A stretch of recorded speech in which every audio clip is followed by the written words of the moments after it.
Guys welcome back to my YouTube channel active directory job oriented course में आज हम जिस टॉपिक पे बात करेंगे वो है जीपीयू।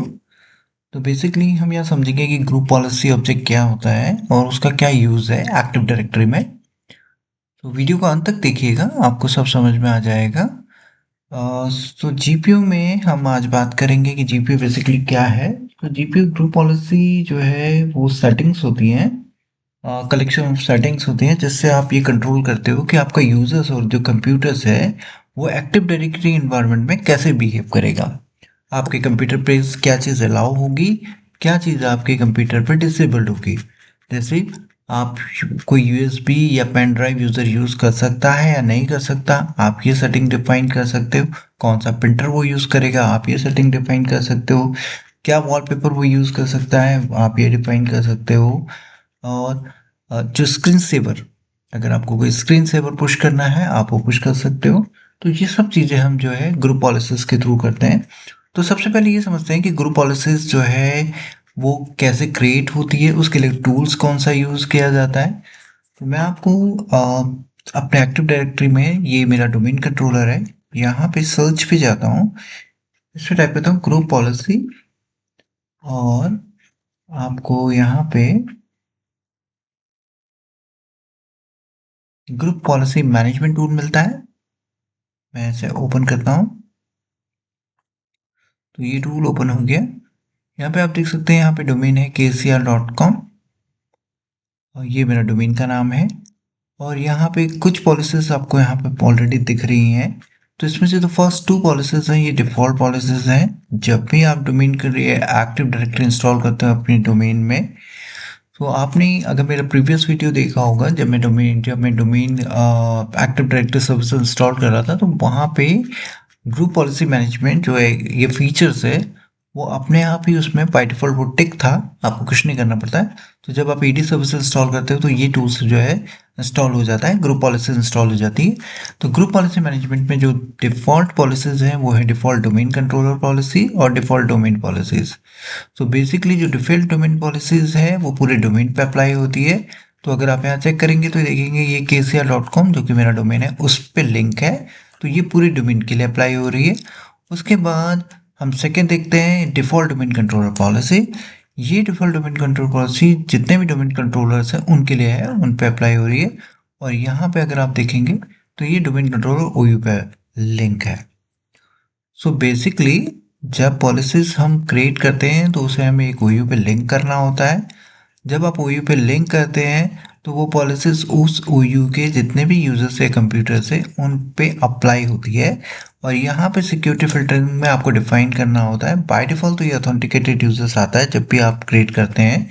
तो इसका मतलब होता है कि उस ओयू में जितने भी यूजर्स एंड कंप्यूटर्स पे हैं उन पे ये पॉलिसीज अप्लाई होगी। लेकिन अगर यहाँ पे आप कोई एडी ग्रुप को ऐड कर देते हैं और उस एडी ग्रुप में आपने जिसको भी मेंबर बना रखा होगा उस पे वो पॉलिसी अप्लाई होगी। अब मैं इसको एडिट करके आपको दिखाता हूँ कि कौन इसके अंदर पॉलिसीज क्या होती हैं और किस तरह से वो क्लासिफाइड है।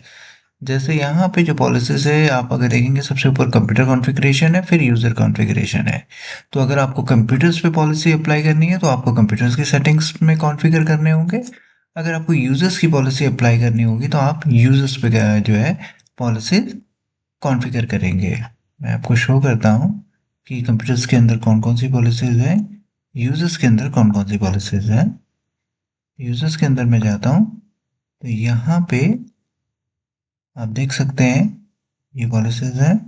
एडमिनिस्ट्रेटिव टेम्पलेट्स हैं।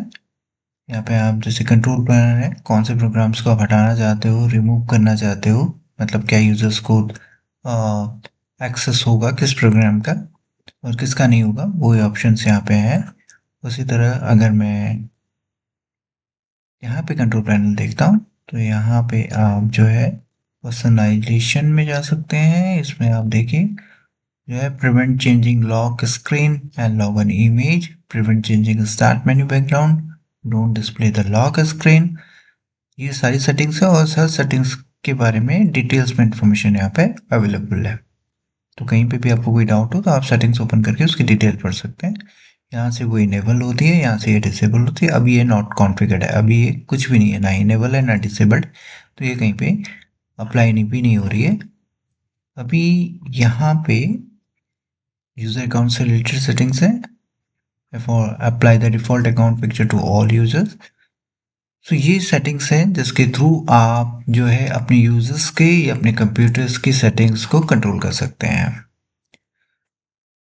तो अभी मैंने एक रिपोर्ट भी निकाली हुई है, रिपोर्ट मैंने फैच की थी इसी कंप्यूटर से। तो ये वो रिपोर्ट है जो कि इसी कंप्यूटर से मैंने फैच की हुई है। यहाँ पे मैं ये शो कर रहा हूँ कि क्या पॉलिसीज यहाँ पे आप रिपोर्ट में देख सकते हैं, क्या पॉलिसीज हैं, पॉलिसीज की सेटिंग्स क्या है और ये पॉलिसीज कहाँ से आ रही है, डिफॉल्ट डोमेन पॉलिसी से आ रही है कि डिफॉल्ट डोमेन कंट्रोलर पॉलिसी से आ रही है।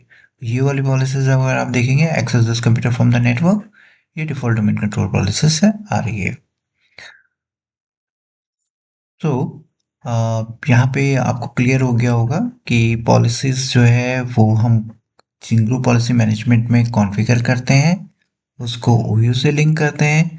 हमें अगर कुछ लिमिटेड नंबर्स ऑफ यूजर्स पे लगाना है या कंप्यूटर पे लगाना है तो हम जो सिक्योरिटी फिल्टरिंग है उसमें जाकर हम ऐड करते हैं।